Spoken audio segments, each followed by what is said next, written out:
সুপ্রিয় দর্শক, আসসালামু আলাইকুম। আপনাদের সবাইকে স্বাগত জানাচ্ছি এখনকার আলোচনা। আপনাদের সঙ্গে আছি আমি সিরাজুল ইসলাম। দর্শক, আলোচনা অনেকগুলো প্রেক্ষাপট থেকে করা যাবে। ডোনাল্ড ট্রাম্প চুক্তির জন্য একেবারে মরিয়া হয়ে উঠেছে। তিনি যা বলছেন তাতে মনে হচ্ছে আজকের ভেতরেই পাকিস্তানের মধ্যস্থতায় ইরান এবং আমেরিকা শান্তি আলোচনায় বসে যাবে এবং মনে হচ্ছে কাল রাত পোহালেই বিশ্ববাসী শুনবে শান্তির খবর। কিন্তু আসলে কি তাই? একই সাথে পাকিস্তানের জেনারেল আসিম মুনির ইরান সফরে রয়েছেন। অনেক কিছুই ঘটছে সেখানে। তার সফর কিন্তু দীর্ঘ হচ্ছে এবং এরই মধ্যে আইআরজিসির খাতামুল আম্বিয়া বিমান ঘাঁটি বা খাতামুল আম্বিয়া হেডকোয়ার্টারের কমান্ডার মেজর জেনারেল আলী আবদুল্লাহির সাথে তিনি বৈঠক করেছেন। এপাশে সৌদি আরব কিন্তু দারুণ এক গুরুত্বপূর্ণ কাজ করেছে। সৌদি আরব আমেরিকাকে বলেছে হরমুজ প্রণালীতে তোমরা যে ব্লকেট দিয়েছো সেই ব্লকেট তুলে নাও। কেন এই কথা বলছে সৌদি আরব? তাহলে কি তারা ইরানের সাথে বন্ধুত্বের একেবারে কাছাকাছি পর্যায়ে পৌঁছে গেছে, নাকি পুরনো যে বন্ধুত্বটুকু ছিল সেটা অনেক শক্ত হলো, আমেরিকাকে বাদ দিল? কি হচ্ছে আসলে? এই সমস্ত বিষয় নিয়েই এখনকার আলোচনা। এছাড়া প্রাসঙ্গিক অনেক বিষয় চলে আসবে আলোচনায়। খুবই গুরুত্বপূর্ণ একটি আলোচনা হবে আজকের ভিডিওতে। দর্শক, আপনারা সঙ্গেই থাকুন, আশা করি ভালো লাগবে। আর ভালো যদি লাগে ভিডিও, তাহলে লাইক কমেন্ট শেয়ার করবেন এবং চ্যানেলটি সাবস্ক্রাইব করে সাথেই থাকবেন। দর্শক, চলুন ডোনাল্ড ট্রাম্প কি বলছেন।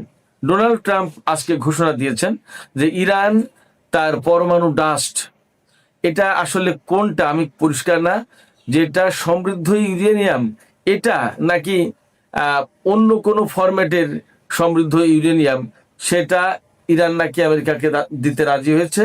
এবং ডোনাল্ড ট্রাম্প বলছে আজকের ভিতরেই সুখবর পাবে বিশ্ববাসী, বা একটা বড় রকমের ব্রেক থ্রু আসছে, সফলতা আসছে চুক্তির ব্যাপারে। আসলে কি হতে যাচ্ছে? ইরানের পক্ষ থেকে কিন্তু একেবারেই চুপ। ইরান কোনো বক্তব্য দিচ্ছে না, ইরানের কোনো কথা নেই। একেবারেই গায়ে পানি ঢেলে দিয়ে আরামে নিরিবিলি নিশ্চুপ বসে আছে। এক অদ্ভুত রাজনীতি। আমার কাছে মনে হচ্ছে যে ইরানকে কেন্দ্র করে ইসরায়েল এবং আমেরিকা যে সমস্ত প্ল্যান পরিকল্পনা করেছিল, সমস্ত প্ল্যান পরিকল্পনা মার খেয়ে গেছে। না ইরানের সরকার পরিবর্তন করতে পেরেছে, না জনগণের ভেতরে ফাটল ধরাতে পেরেছে, না পরমাণু কর্মসূচি বন্ধ করতে পেরেছে, না ক্ষেপণাস্ত্র কর্মসূচি ধ্বংস করতে পেরেছে, না ইউরেনিয়াম সমৃদ্ধকরণের যে ঘটনা এটা বন্ধ করতে পেরেছে। ইরানের সামরিক বাহিনীর সক্ষমতা তেমন কিছুই নষ্ট করতে পারেনি। তাহলে কি হলো? মাঝখানে অনেকগুলো জীবন গেছে এবং শুধু এই জীবন ইরানিদের যায়নি, বহু সেনা হতাহত হয়েছে, যে কথা এখনো আমেরিকা স্বীকার করছে না। ইরান যে কথা এখনো বলছে না। ইরান এই সমস্ত নিয়ে, ইরান আমেরিকার সেনা আটক, হতাহত, এই সমস্ত নিয়ে অনেক খেলা খেলবে সামনে, অপেক্ষায় আছে। ধীরে ধীরে ধীরে ধীরে স্টেপ বাই স্টেপ এই কাজগুলো হবে। মার্কিন প্রেসিডেন্ট ডোনাল্ড ট্রাম্প বা মার্কিন বাহিনী যে কথা বলছিল যে ইরানের নৌবাহিনী একেবারে শেষ, বিমান বাহিনী শেষ, সেনাবাহিনী শেষ, ক্ষেপণাস্ত্র প্রযুক্তি একদম শেষ, ক্ষেপণাস্ত্র লঞ্চার শেষ, কিচ্ছুই হয়নি, কিচ্ছুই হয়নি। ইরানের একদম কিছুই করতে পারেনি। ক্ষেপণাস্ত্র লঞ্চার রয়েছে। গতকালকেই ইরানের সর্বোচ্চ নেতার সামরিক উপদেষ্টা মহসিন রেজাই, তিনি একসময় ইরানের আইআরজিসির কমান্ডার ছিলেন এবং এখন বর্তমানে সর্বোচ্চ নেতার সামরিক উপদেষ্টা এবং এক্সপিডিয়েন্সি কাউন্সিল আছে তার সদস্য। তিনি বলেছেন যে ইরানের লঞ্চারগুলো সব রেডি আছে, মার্কিন যুদ্ধ জাহাজগুলোকে সব ডুবিয়ে দেওয়ার জন্য প্রস্তুত। এবং তিনি ওই সাক্ষাৎকারে, ইরানের টেলিভিশনকে দিয়ে এক সাক্ষাৎকারে বলেছেন যে আমার মত, তিনি তার কথা বলেছেন, আমার মত হচ্ছে যে কোনো মতেই যুদ্ধবিরতি না করা, বরং আমেরিকার সাথে যুদ্ধ করে এর ফায়সালা করা। তার মানে ইরানের সামরিক শক্তি যদি কমে যেত তাহলে এই কথা বলার কথা না। শুধু তাই না, যখন আমেরিকা বারবার ইরানের কাছে যুদ্ধবিরতি করে কান্নাকাটি করেছে, মনে হয় কাকতি মিনতি করেছে, তখন কিন্তু ইরান যুদ্ধবিরতিতে রাজি হয়নি। এমনকি 15 দফা যেটা দিয়েছিল আমেরিকা ইরানকে, সেই 15 দফা কি দিয়েছে এটা আমেরিকা পাকিস্তানের মাধ্যমে ইরানের কাছে হ্যান্ড ওভার করার পর 20 দিন পরে সেটা দেখেছে যে কি লিখেছে দেখি। তারপরে দেখে যে আমেরিকার সুবিধা মতো সব শর্ত সব প্রত্যাখ্যান করে ছিঁড়ে ফেলে ফিকিয়ে ফেলেছে, ছুঁড়ে ফেলে দিয়ে বলছে যে এগুলোর একটাও না, আমাদের এই 10 দফার ভিত্তিতে তোমরা যুদ্ধবিরতি বা যুদ্ধ অবসানের ব্যাপারে রাজি আছো কিনা সেটা বলো, যদি পারো তাহলে এটার অধীনে আসো। এরপরে আমেরিকা কিন্তু অনেক অনেক চেষ্টা করেছে ইরানকে বাগে আনতে, ইরানকে ব্যাপকভাবে ক্ষতিগ্রস্ত করে দিতে। ইরানকে যেখানে যেভাবে ক্ষতিগ্রস্ত করতে গেছে সেই জায়গায় আটকা পড়েছে। ইরানের বেসামরিক ঘর বাড়ি স্থাপনা, ব্যবসা কেন্দ্র এগুলো ধ্বংস হয়েছে, স্কুল বিশ্ববিদ্যালয় এগুলো অনেক ধ্বংস হয়েছে। কিন্তু যখন সামরিক বাহিনীর সাথে একদম সম্মুখ সারির লড়াই গেছে তখন কিন্তু খুব একটা সুবিধা পায়নি।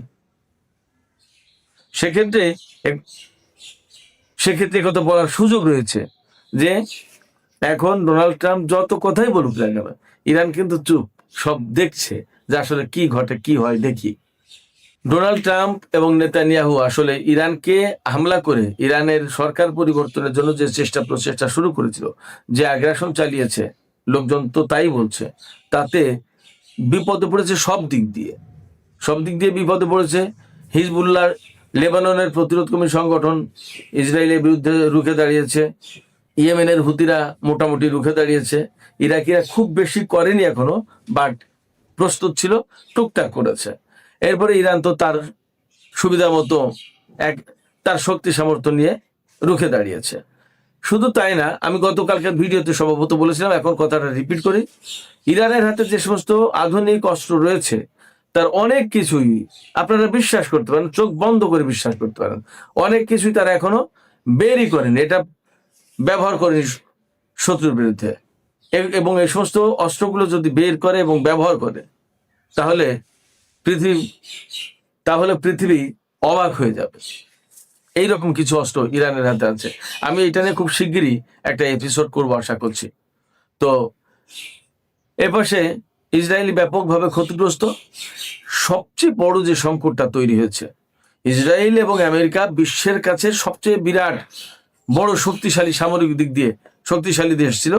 ইসরায়েলকে তোয়াজ করে চলতো, ভয় করে চলতো না কোন দেশ? আমেরিকাকে ভয় করে চলতো না কোন দেশ?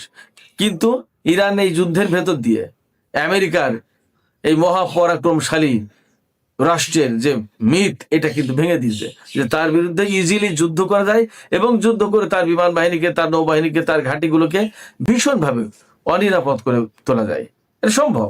F-35, F-15, F-16, F-18 সমস্ত সব ধরনের বিমান ধ্বংস করেছে। তারপরে হারকিউলিস বিমান 135, 130, তারপর আপনার A-10C, এই সমস্ত সব ধরনের বিমান ভূপাতিত করেছে। আর ড্রোন, ইসরায়েলের এবং আমেরিকার দামি দামি ড্রোনগুলোকে তো একদম মোয়া মুরগির মতো ধ্বংস করেছে, একদম মোয়া মুরগির মতো ব্যবহার করেছে, একেবারে কোনো ব্যাপারই না। তো সেক্ষেত্রে ইরানের যে সামরিক বাহিনীর সক্ষমতা, এটা প্রমাণ হয়ে গেছে সারা বিশ্বের কাছে। এবং আমেরিকা যে ফাঁকা বুলি মারতো, অনেকটা ফাঁপা দেহের মতো, গায়ের গতরে মোটা, কিন্তু আসলে বাস্তবে কিছু নেই, অনেকটা এরকম প্রমাণ হয়ে গেছে, পরিষ্কার হয়ে গেছে। ইরান যে দেশ নিষেধাজ্ঞার ভেতরে থাকা দেশ, সেই দেশ একসাথে ইসরায়েল এবং আমেরিকার বিরুদ্ধে যুদ্ধ করেছে, এটা তো কোনো সাধারণ ঘটনা না। এবং এখন সেই আমেরিকা ভীষণভাবে মিনতি করছে যে যুদ্ধবিরতি করো, এবং ইরান চুপচাপ বসে আছে। ডোনাল্ড ট্রাম্প শুধু দৌড়ে বেড়াচ্ছে, আজকেই একটা কিছু হয়ে যাচ্ছে, কালকেই একটা কিছু হবে, আগামী 2 দিনের ভিতরে বিশ্ববাসী ভালো খবর শুনবে, আগামী 2 দিনের ভিতরে বিরাট একটা গ্রেট ডিল হবে, হ্যান হবে, ত্যান হবে, এই সমস্ত কথা বলছে। কিন্তু ইরান চুপ। ইরান তার শর্ত দিয়ে রেখেছে, আমরা তো বলেছি ভাই আমাদের ওই শর্তগুলো, ওইগুলোর ভিত্তিতে আলোচনা, ওইগুলোর ভেতরে দিয়ে তোমরা আলোচনা আসতে রাজি আছো কিনা সেইটা বলো। হয়তো পাকিস্তানকে এই কথা বলছে, কেমন? এদিকে যে আরব রাষ্ট্রগুলোকে আমেরিকায় এতদিন নিরাপত্তা দেওয়ার নামে এত ঘাঁটি করে রেখেছিল, তাদের কাছে হুড়ে বিস্তর টাকার, বিস্তর ডলারের, হাজার হাজার কোটি ডলারের অস্ত্র বিক্রি করেছে, বিমান, ক্ষেপণাস্ত্র, এটা সেটা সব। এই সমস্ত সবকিছু ইরানের ক্ষেপণাস্ত্র এবং ড্রোনের কাছে নষ্ট হয়ে গেল, সব ধ্বংস। ইরানের ক্ষেপণাস্ত্র এবং ড্রোনের কাছে আমেরিকার ঘাঁটিগুলো কতটা অনিরাপদ, অসহায় হয়ে গেল। এবং যে সমস্ত আরব দেশে ঘাঁটিগুলো করেছিল, সেই সমস্ত আরব দেশ এখন প্রচন্ডভাবে অসহায়, ইরানের হুমকির মুখে এখন বেসিক্যালি তারা। যদিও ইরান তাদের জন্য হুমকি না, কিন্তু তারা ইরানি হুমকির মুখে এই কারণে যে তারা তো এতদিন ইরানের হুমকির কারণে আমেরিকাকে তারা ডেকে এনে তাদেরকে পাহারাদার বানিয়েছিল। এখন সেই আমেরিকাই যেখানে পাত্তা পাচ্ছে না এবং আমেরিকার ঘাঁটি থাকতে পারবে না, মধ্যপ্রাচ্য থেকে আমেরিকাকে সরে যেতেই হবে। যদি তাই হয় তাহলে এই দেশগুলোর নিরাপত্তা কি হবে? যদিও ইরানের বক্তব্য যে প্রতিবেশী দেশগুলো সবাই বন্ধুর মতো, ভাইয়ের মতো থাকবে পাশাপাশি, ফলে তাদের জন্য ইরান কোনো হুমকি না, তাদের জন্য ইরান কোনো ভয়ের কারণ না। তারপরেও তাদেরকে ইরান যতই বলুক, তারা কিভাবে আশ্বস্ত হয়? তাদের ভেতর থেকে তো এই ভয় সহজে যাবে না। যাই হোক, এর ভিতরে সৌদি আরব যে কাজ করেছে বা যে কথা বলেছে খুবই গুরুত্বপূর্ণ। সেটা হচ্ছে সৌদি আরব বলেছে যে আমেরিকাকে বলেছে যে তোমরা এই হরমুজ পল্লী থেকে ব্লকেটটা সরে নাও, তা নাহলে বিপদ। তোমরা সরে যাও এবং ইরানের সাথে একটা আপোষ সভায় আসো। কেন বলছে?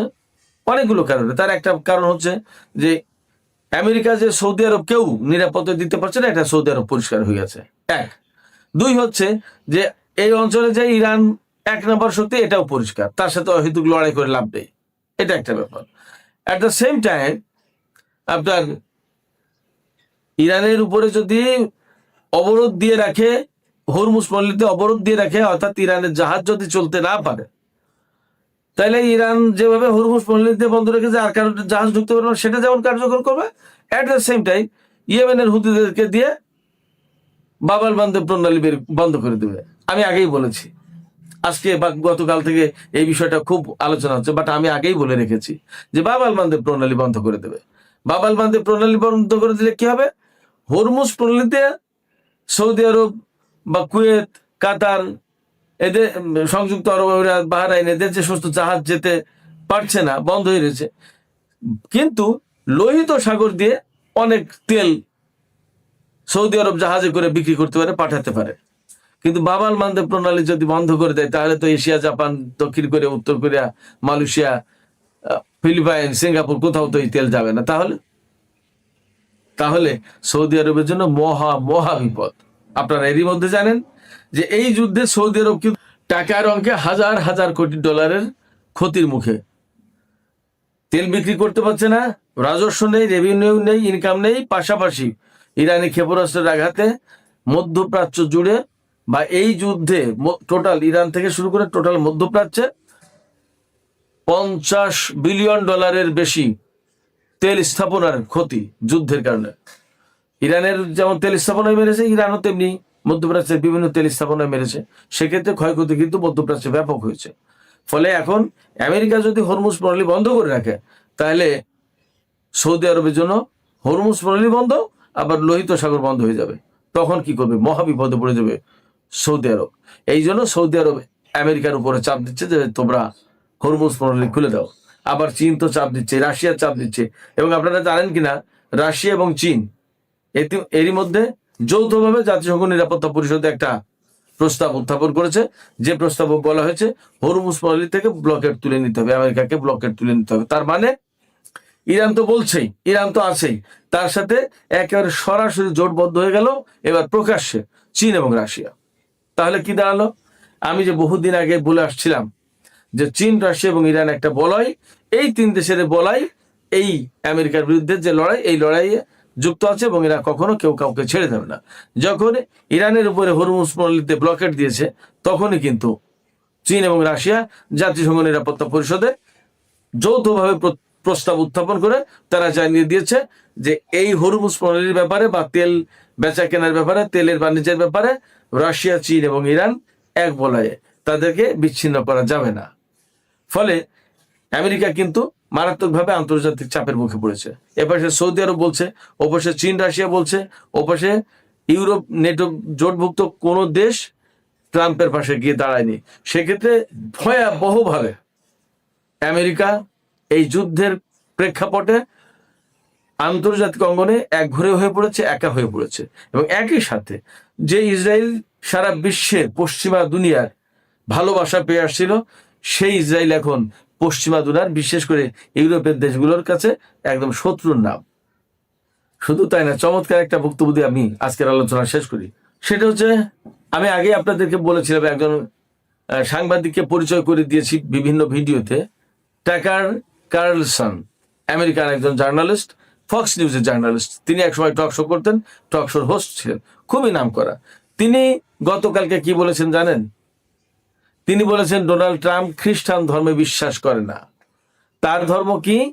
টাকার কার্লসন বলছেন তার ধর্ম হচ্ছে ইসরায়েলিজম, অর্থাৎ ইসরায়েলিবাদ। আমরা যে ইহুদিবাদ বলি, তিনি বলছেন ইসরায়েলবাদ হচ্ছে ডোনাল্ড ট্রাম্পের ধর্ম, খ্রিস্টান ধর্ম না তার। কেন বলছে? পোপকে নিয়ে, পোপের সাথে গোলমাল করেছে, গ্যাঞ্জাম করেছে, নানা রকম ঝগড়া ফ্যাসাদে লিপ্ত হয়েছে। আবার যীশু খ্রিস্ট সেজে নিজে একজন রোগীকে সেবা দিচ্ছেন, সুস্থ করার ভান দেখাচ্ছেন। এটা নিয়ে বিরাট ক্ষোভ সৃষ্টি হয়েছে কিন্তু খ্রিস্টান দুনিয়ায়। সেক্ষেত্রে ইসরায়েল এবং আমেরিকা মারাত্মকভাবে সারা বিশ্বে এক ঘরে হয়ে গেছে, এক পেশে হয়ে গেছে, সবাই তাদেরকে এড়িয়ে চলছে। সেক্ষেত্রে ইরানের বিরুদ্ধে যুদ্ধ করে আমেরিকার পক্ষে আর বিজয় লাভ করা সম্ভব না। শুধু তাই না, আপনারা খেয়াল করুন, মার্কিন কংগ্রেসে বিল উত্থাপন হয়েছে যে ইসরায়েলের কাছে আমেরিকা আর অস্ত্র বিক্রি করতে পারবে না। এই অস্ত্র ফিলিস্তিনিদেরকে, ইরানিদেরকে এবং লেবাননের সাধারণ লোকজনকে হত্যা করছে। অতএব ইসরায়েলের কাছে অস্ত্র বেচা যাবে না। আপনারা ভাবতে পারেন যে আমেরিকার রাত দিন ইসরায়েলকে সমর্থন দেয়, সেই আমেরিকার রাজনীতি এখন দ্বিধা বিভক্ত ইসরায়েল ইস্যুতে ট্রাম্পের ভূমিকার কারণে। আবার পশ্চিমা দুনিয়া তো বলছেই, অনেকেই তো বলছে যে এই যুদ্ধ ইসরায়েলের, এই যুদ্ধ আমাদের না, একদম পরিষ্কার। আবার এমন প্রস্তাবও এসেছে মার্কিন রাজনীতিতে, মার্কিন কংগ্রেসে, যে ডোনাল্ড ট্রাম্প এই যুদ্ধ এখনই বন্ধ করতে হবে এবং কংগ্রেস আনুষ্ঠানিকভাবে অনুমোদন না দেওয়া পর্যন্ত ডোনাল্ড ট্রাম্প আর ইরানের বিরুদ্ধে যুদ্ধ করতে পারবে না। যদিও প্রস্তাব দুটোই পাশ হয়নি, রিপাবলিকানদের বিরোধিতার মুখে বাতিল হয়েছে, কিন্তু এই রকম প্রস্তাব ইসরায়েলের বিরুদ্ধে আমেরিকার রাজনীতিবিদরা তুলছে, এটা ইতিহাসের স্মরণীয় ঘটনা। এর আগে কখনো ইতিহাসে ছিল না।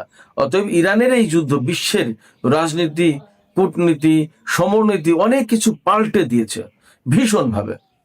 আমাদেরকে নতুন করে ভাবতে হচ্ছে, কারণ সামনে একটা নতুন দুনিয়া আসছে, নতুন বিশ্ব আসছে, যার নেতৃত্বে, যার পরিচালনার দায়িত্বে চীন, রাশিয়া এবং ইরান থাকবে, এমনটাই ধারণা করা হচ্ছে। সুপ্রিয় দর্শক, আজকের আলোচনা শেষ করব। শেষের আগে আপনাদের কাছে মতামত জানতে চাই, আসলে কি ডোনাল্ড ট্রাম্প এবং ইসরায়েল ইরানের বিরুদ্ধে যুদ্ধ করতে এসে মারাত্মক রকমের চাপের মুখে পড়ে গেল, এবং এই যুদ্ধের পরে আসলে কি বিশ্বে একটা বড় পরিবর্তন আসতে যাচ্ছে? আপনাদের কি মনে হয়? আপনাদের মতামত কমেন্টে জানাতে পারেন। আর ভিডিও ভালো লাগলে লাইক, কমেন্ট, শেয়ার করবেন এবং চ্যানেলটি সাবস্ক্রাইব করে আপনারা সাথেই থাকবেন। আপনাদের সবাইকে অনেক অনেক ধন্যবাদ। আল্লাহ হাফেজ।